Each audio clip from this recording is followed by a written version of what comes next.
Bene, bene. Allora, adesso vediamo l'ultimo aspetto, ne sarebbero tanti altri. Tanto volevo segnalare, so che siete scomodi, state in piedi, però fidatevi di uno che ha presentato incontri un po' in tutto in giro, in Italia, non solo. Quello di stasera, grazie, sta venendo una delizia, perché stiamo affrontando un sacco di temi, stiamo imparando, neanche lei si è ancora addormentata, che è un ottimo segno, perché i bambini, tu non sei una bambina, sei una ragazza, però i ragazzi in genere, i bambini ancora di più, ma i ragazzini, i ragazzi sono implacabili. Noi siamo persone educate, nessuno di voi, però a quell'età, se non ha ancora preso in mano il telefono, è o il padre la cura marca stretta, visto che ce l'ha in braccio, oppure non ha il telefono, però i ragazzini sono come, sai che nelle miniere, adesso ti racconto una roba che non sai, nelle miniere una volta, per vedere che non ci fossero dei gas particolari sprigionati, usavano i canarini, perché i canarini erano molto sensibili. Se il canarino c'era pericolo e gli uomini scappavano, sapevi? Quante robe impari stasera? Ecco, per i ragazzi e le ragazze della tua età, per chi fa il mio mestiere, sono come i canarini. Cioè, se voi, vuol dire che dopo arrivano gli altri, e quindi il canarino, come ti chiami? Perché il canarino Cristina è sveglia. Andiamo. E allora, adesso parliamo, e chiudiamo perché queste cose belle non devono durare troppo, però di Giles, esperto di vini, che visto dove siamo è fondamentale e il tono è chiaro, quindi io vorrei chiedere a Elda, a Felluga, che è qua con noi, se viene al tavolo, e poi a Alessandra Dorigo, che eccola qua, salve, un po' di tempo che non ci vediamo, tanti anni. Però io il vino ho continuato a prenderli tutti e due, sappiatelo, lo sapete. Perché ci ha presentato Giles. Chi era la mamma o chi andava a lezione da lui? Io. Ah, ok, che bello. Allora, poi Richard, presente, che può, lasciamo la sedia, e poi una di là. Perfetto, e poi allora vediamo chi manca, e Angela Arnone, eccolo Angela, siamo parlati prima, si mette qua. Allora non è una conduzione tradizionale, allora io scelgo, occhio che qua io tanto prima o poi cadrò, allora, già, questo è veramente, allora non è una presentazione, io volevo che ognuno, sono sicuro, ha un suo ricordo legato al mondo particolare al vostro, e quindi chi è che comincia? Dai, facciamo cominciare. Beh, guarda, io devo dire che sono emozionata di questa serata e Giles, sono sicura, sta sorridendo, sta posizionando i suoi occhialini così, scrutatore non solo della lingua ma anche delle persone, un grande osservatore, direi, un grande osservatore della vita, e aveva sempre questo aspetto un po' distaccato, che se vogliamo un po' british, un po' scottish, un po' così, appartiene sicuramente al suo DNA. Ma il piacere di Giles era anche nei confronti di un Friuli che è amato veramente tanto, e di una lingua che ha fatto sua, che è quella dell'italiano, perché non era semplicemente un traduttore, era appunto un interprete. E in questo noi l'abbiamo potuto così valutare, ammirare, devo dire, attraverso, visto che di libri si parla, attraverso un progetto che era nato per festeggiare, celebrare i 50 anni della Carta Geografica, un bellissimo libro tra l'altro orchestrato dalla Elena Comissatti, con diversi autori all'interno, dove si parla appunto di mappe, perché voi sapete che l'etichetta della Livio Felluga non è altro che una carta geografica. Il traduttore non poteva essere che Giles, ma la cosa curiosa è che Giles non si era limitato a tradurre un discorso di italiano-inglese, perché qui c'è una lingue, ma addirittura istro-veneto, perché papà appunto le sue origini sono di Isola d'Istria. Quindi immaginate voi la cura, la precisione, così questa sua voler essere puntuale, attento e grande osservatore, io dico, della lingua, perché l'osservazione, l'attenzione che lui poneva nella lingua lo poneva negli uomini. Giles ci amava, posso dire, ci voleva bene veramente, aveva per noi ammirazione credo per il papà, ecco, per quest'uomo che lui aveva ammirato anche attraverso i nostri vini. E devo dire che in questo intreccio di conoscenze, di persone e di grande umanità, sempre di vini, sempre di territorio, sempre di sensazioni, di emozioni collegate comunque alla nostra terra, era grazie proprio a Giulio, perché questo incontro era stato fatto proprio in foresteria da noi a Rosazzo, tantissimi anni prima, dove appunto di vino, di territorio e di enogastronomia si parlava. E io non posso che ricordare Giles, ripeto, non sempre con un semplice traduttore, ma proprio un interprete, perché certamente era di madrelingua inglese, ma aveva fatto sua anche la lingua italiana, di cui era estremamente scrupoloso e che amava tantissimo. Ed è vero che è importante un traduttore di madrelingua, ma altrettanto importante che quel traduttore, quella persona sappia la lingua che deve, ecco, tradurre. E in questo Giles era magico. Ci manca come persona, come uomo. Devo dire che noi, che attraverso il nostro lavoro Giles era un punto di riferimento, siamo rimasti veramente orfani, perché in lui esattamente c'erano queste due anime, c'era questa grande attenzione. La lingua era qualcosa di più, era una cosa che sentiva in maniera proprio quasi spirituale, quindi certamente per noi è lì, e speriamo sempre che ci osservi dall'alto. Con me aveva un rapporto stranissimo, perché io sono esattamente l'opposto che poteva essere di Giles, per cui io arrivavo sempre ansimante dicendo ti prego, sì, perché tutto all'ultimo momento, sempre un po' in confusione, sempre un po' incasinata, che questo per lui era una cosa quasi impossibile, vero? Grazie. Quindi ogni volta che arrivava una mia telefonata probabilmente ti guardava e dicevo ecco, chissà se è l'ultima versione. Chissà se è l'ultima versione, perché in effetti, ecco appunto perché le versioni erano tante, no? Non c'era mai, ecco, lui quella cosa mi diceva, possibile che non arriva mai, parlate tra voi, vedete tra voi cosa, poi una traduzione che sia l'ultima, non c'era mai, tutto l'ultimo momento, ma addirittura al telefono. Poi non vi dico con mio fratello Andrea, che è un quasi puntiglioso, nato sotto il segno della Vergine, non vogliatemene via, quindi ascendente, quindi, e con Giles si trovava, perché lui aveva più così una formazione statunitense, americana, mentre insomma Giles così aveva detto no, ma sai, ma perché, no, sì, puoi dire tutte quelle cose, però è così, e lì in effetti c'era questo duettare. E quindi io ho l'immagine anche affettuosa di un Giles che gira in bicicletta per Udine con la sua bicicletta, con tutta questa simpatia e questo modo veramente di guardare, io dico di essere veramente il grande osservatore della vita, e la parola per lui era veramente importante. Quindi Giles, non posso che ringraziare per tutto quello che ha fatto veramente per noi, e cercherò così per ogni tanto mi scuserò di questo inglese che andremo poi a rabattare, perché veramente comunque ci mancherà e ci manca tanto. Ciao Giles.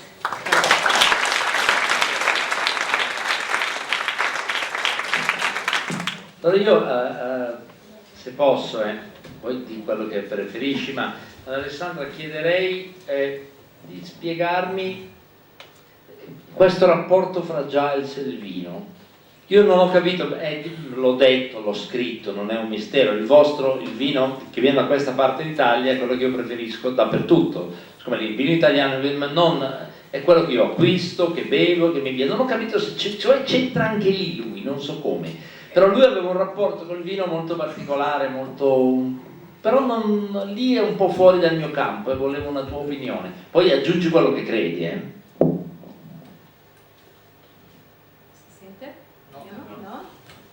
Ok? Allora io ci tenevo a dire prima di questo un'altra cosa.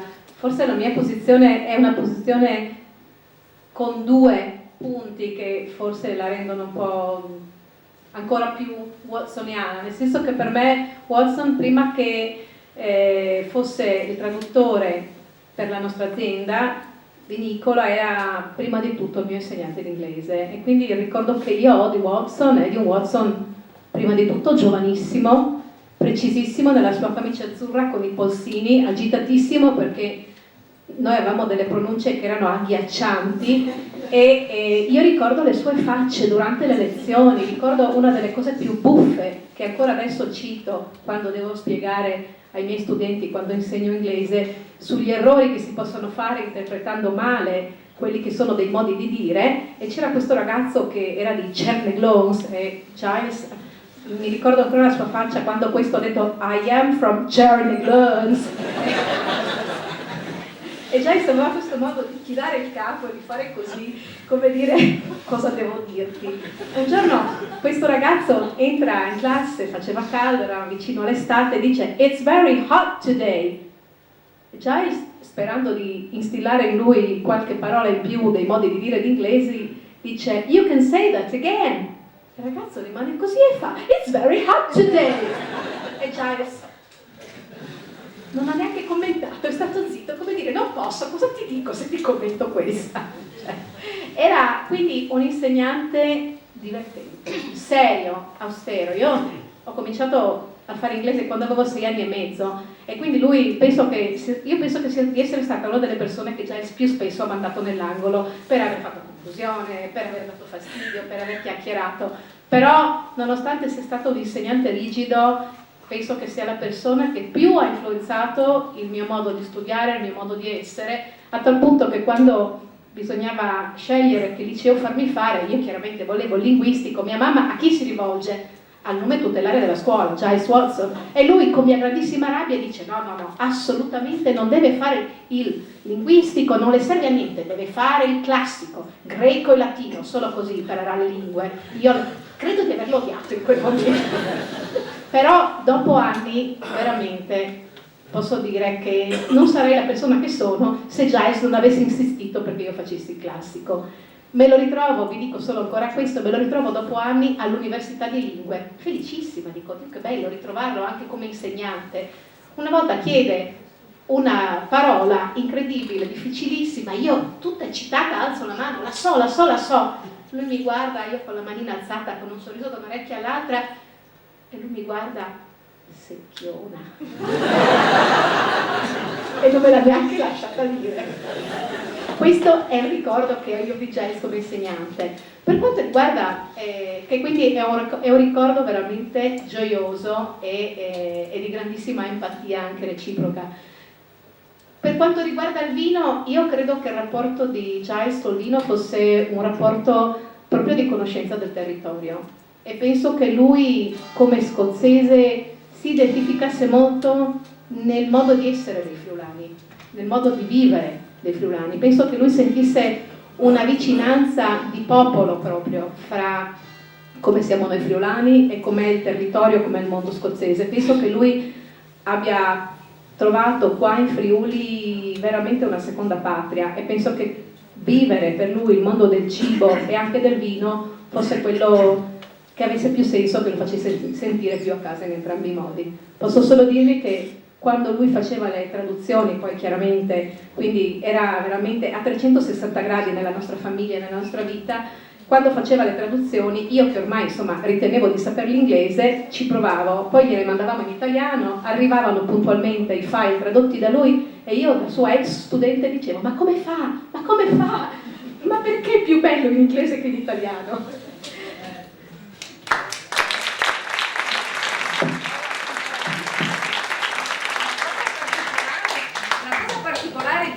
Era veramente la puntualità, era una cosa, dicevo Giles ti prego, quando poi portare, e lui ti diceva va bene, dopo domani, martedì, ma non alle 13:35, alle 15:50 e arrivava il pezzo assolutamente con una precisione incredibile, quindi veramente di grande puntualità, grande professionalità. Buonasera. Quando sono chiamato a parlare in pubblico in italiano, comincio sempre a scusarmi per la maniera in cui parla la vostra bellissima lingua, che è molto eccentrica, mi rendo conto. È passato una volta un paese sconosciuto per me, anche il congiuntivo. Avete capito? Posso a questo punto lascio andare a questo proposito, una roba da chiarire. Secondo me voi lo fate apposta, perché anche Giles, che sapeva le due lingue perfettamente, parlava, ogni tanto diceva che bello, vieni a trovarmi a Udine, parleremo di tu. È impossibile, cioè voi lo fate, siccome è figo, lo fate apposta per farci rabbia, è così, ditelo. No, c'è un elemento di automarketing, questo sì.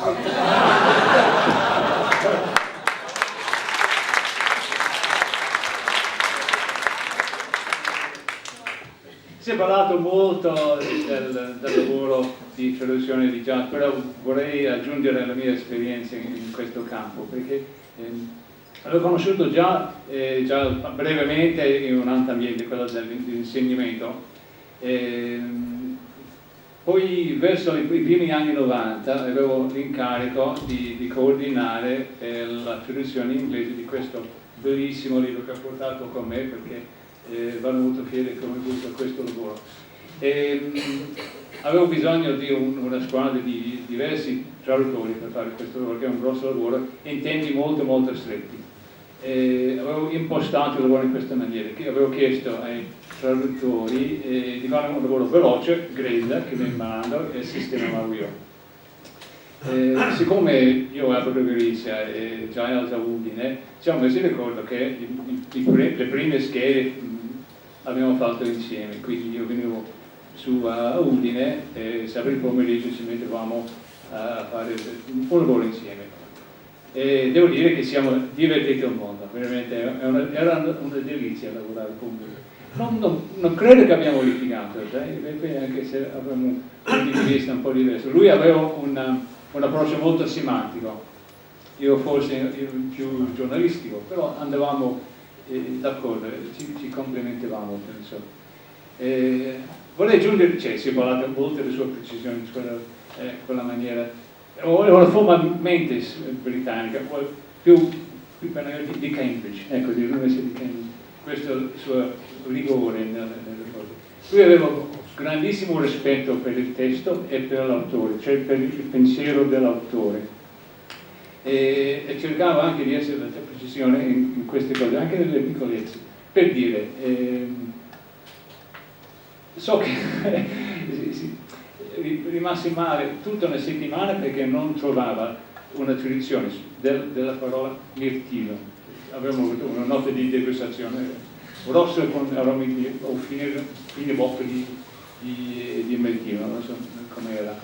E è andato a cercare tutte le edizioni botaniche, cose il Milbury, Blueberry, Whortleberry, e non si dava pace finché non aveva trovato una cosa. E poi era rimasto sospeso perché sicuramente cercava una sottoletto che l'autore stesso non aveva immaginato. Era fatto così. Sì, era fatto così. Poi un'altra cosa, perché Giles aveva, si parlava rare volte di vino stesso, devo dire, però lui aveva un grande palato, veramente intuitivo. Vi racconto una cosa che forse non dovrei, però il premio di cui parlerò non esiste più, quindi sento più tranquillo a raccontare queste cose senza offendere nessuno. Nei primi anni 90 ho ricevuto una telefonata del direttore di un ente regionale che mi diceva: senti, dovevamo mettere su una commissione di assaggiatori stranieri per un premio locale. Ci fai una mano? Sì, certo. Cioè, personalmente non conosco Hugh Johnson, però posso anche trovarsi in contatti. Ah, bene, mi fa. In Italia invece c'è un tedesco molto bravo a Milano, conosco, poi c'è un inglese a Milano. Sì, mi fa. Poi a Udine, dico, ma sai, è un po' difficile trovare degli assaggiatori esperti stranieri a Udine. E mi fa, che siano stranieri, per il resto pensaci tu. E così abbiamo chiamato, già avevo appena cominciato questo lavoro qua, e ho trovato altri 2 insegnanti si sono messi lì in commissione come si fa un bottiglia coperta, tra l'altro erano tante le bottiglie. C'era da compilare questa scheda diabolica della Leonard, che non so se qualcuno lo conosce, è un rompicapo tremendo, del tutto inutile anche, molto rotondo, questo vogliamo dire, molto rotondo. Già devo dire che è molto dubbioso su questo, perché c'è una persona seria, non accetta l'incarico in cui non si sente all'altezza, però il direttore del continuo facciamo, poi alla fine se salta fuori qualche risultato anonimo, la giusta Richard, che sono io. E va bene, abbiamo sentito questi vini, una mattinata a sentire questo, c'era da assegnare 3 premi alla fine. Il direttore passava a me le schede, che poi devono essere firmate e mandate al notaio, con l'intenzione che io devo aggiustare qualche anomalia. Una lettrice dell'università aveva capito come poco, un'altra con di meno, poi vedo la scheda di jazz, ci picchia, era quasi uguale al mio, che io avevo una certa dimestichezza con queste robe qua, facevo concorsi, facevo queste schede, cioè mi veniva abbastanza vostra, cioè un punto in meno, un punto in più, lui era preciso, mai fatto un lavoro simile, cioè, non si considerava assolutamente assaggiatore del vino, però come diceva era in atto questo talento del vino. Era anche un concorso difficile, perché devo dire i vini, cioè giudicare i grandi vini è facilissimo, individuare tra i validi sono vini abbastanza mediocri, sai Giulia, no? Queste cose qua è difficile, lui invece è proprio azzeccato. Si usa dire che se uno vuol capire come è una persona, chiedi chi sono gli amici. Io credo che se uno vuol capire come è una persona, chiedi che vino beve. Giles beveva solo i vini perché teneva cantina a casa, come dicevo non si parlava tanto di vino, però teneva la cantina, era una cantina molto selezionata, molto precisa. Lui beveva vini sinceri, rigorosi, anzi detestava la superficialità, la lezzosità nei vini, un dolce fruttato, esagerato, finto, cioè, apprezzava le cose vere nel vino. Abbiamo anche questo Giulia sa che abbiamo scoperto insieme l'abbinamento Haggis e Barolo, e abbiamo fatto delle grandi serate con queste cose qua. Ci manchi, già ci manchi tanto, veramente è una cosa. Non pensavo mai di dover parlare di lui nei verbi di tempi passati. Comunque vi consolo con il pensiero che dove sta adesso avrò trovato la risposta a una delle domande filosofiche del Medioevo più grandi mai risolte prima, che è quella che ma che lingua parlano gli angeli?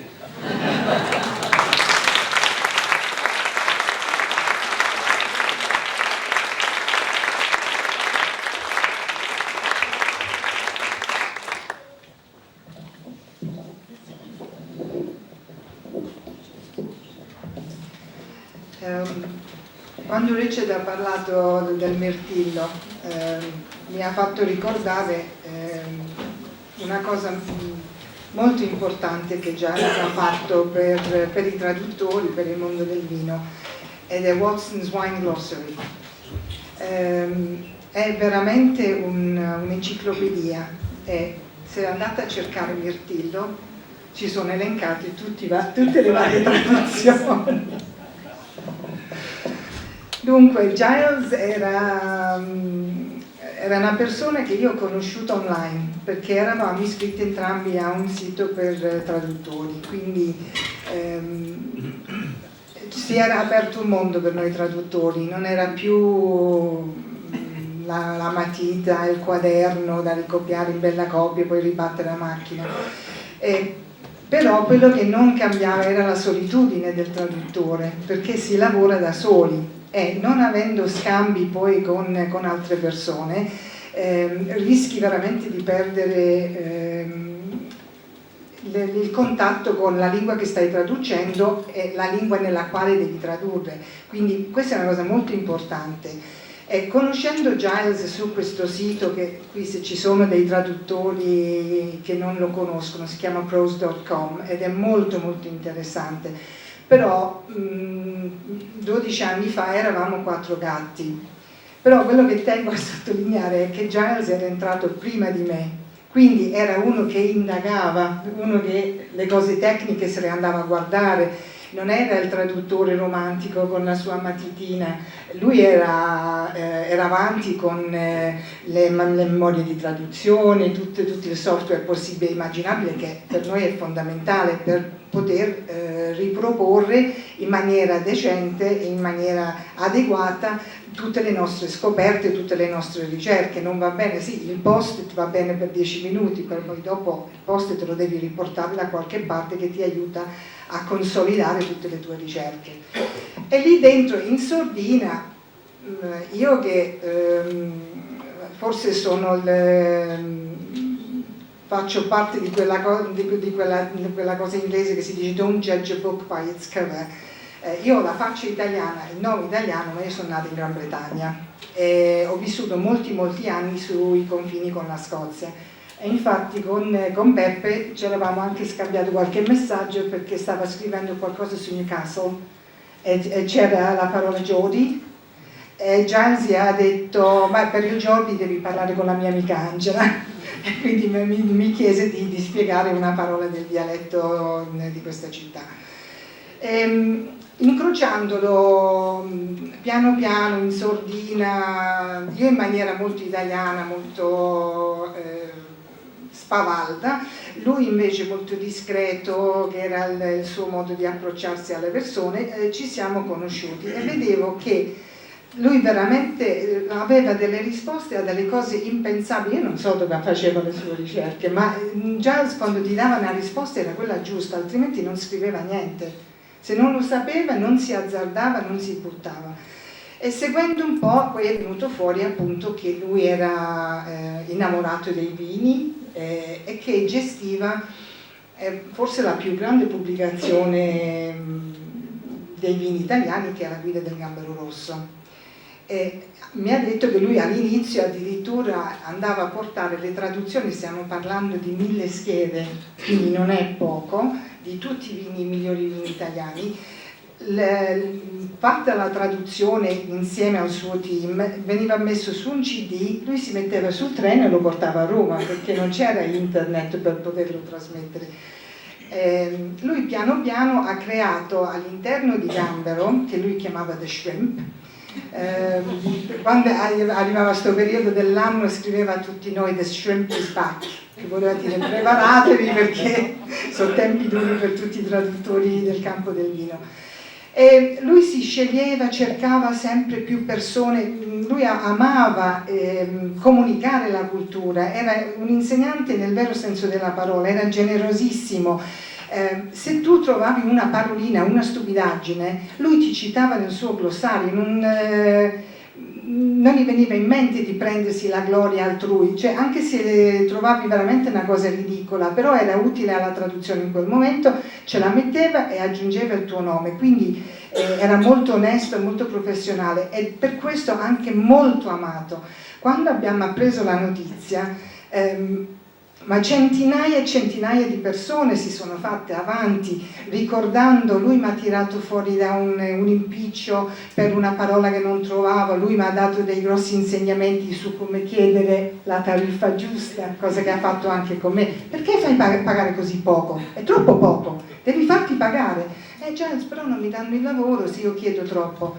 E poi torneranno da te perché lo faranno fare da qualcuno che non è bravo, fa pagare poco, poi torneranno da te e tu glielo metti a posto e poi torneranno da te e tu ti farai pagare il giusto. Questa ed aveva ragione, questo era come doveva funzionare e come funzionava, su questo non aveva sbagliato. L'eredità che Giles ha lasciato a me personalmente, e io sono l'ultima che dovrei stare qui a parlare della traduzione dei vini del Gambero perché sono l'ultima che è entrata nel gruppo, è stata appunto questa ricerca fatta non solo di andare a guardare le parole sul vocabolario. Lui mi ha detto mi fai una prova E mi ha risposto molto onestamente: non sei pronta. Prima cosa che fai, ti vai a prendere un buon vino, lo stappi, ti versi un bicchiere e poi mi rifai la traduzione. Questo era il suo consiglio professionale.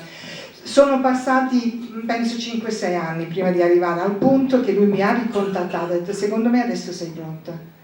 E quello è stato, per me è stata una grande gioia, un riconoscimento, perché lui ha visto che io comunque lavoravo, mi informavo, facevo delle piccolissime traduzioni, chiedevo consigli, e da questo c'è stato un grosso sviluppo. Io non sono un'esperta di vini, però seguendo il suo esempio mi sono documentata, mi sono iscritta a dei corsi, sono andata in cantina, sono andata in vigna e come una scolaresca sono andata ad imparare, e è l'unico modo per fare il traduttore. Dopo che lavori verso la tua lingua madre, però poi ti devi documentare sulla lingua fonte, e questa è la lezione che Giles ci ha trasmesso veramente. Lui ha lasciato un gruppo di colleghi, amici, ci vogliamo bene, sentiamo moltissimo la sua mancanza, anche se lui negli ultimi 2 o 3 anni non aveva collaborato, penso per mancanza di tempo. Tutto quello che noi riusciamo a fare per Gambro, per la promozione dei grandi vini italiani negli Stati Uniti, insomma tutti i paesi anglofoni, e anche in Cina, perché la traduzione inglese viene usata per tradurre in cinese, perché non ci sono traduttori cinesi dall'italiano che possono fare le traduzioni del mondo del vino. Lo dobbiamo a Giles, quindi lui veramente ha creato questo glossario, ha insegnato a questi colleghi anche giovanissimi come approcciarsi, ed è stato generosissimo. Ci manca.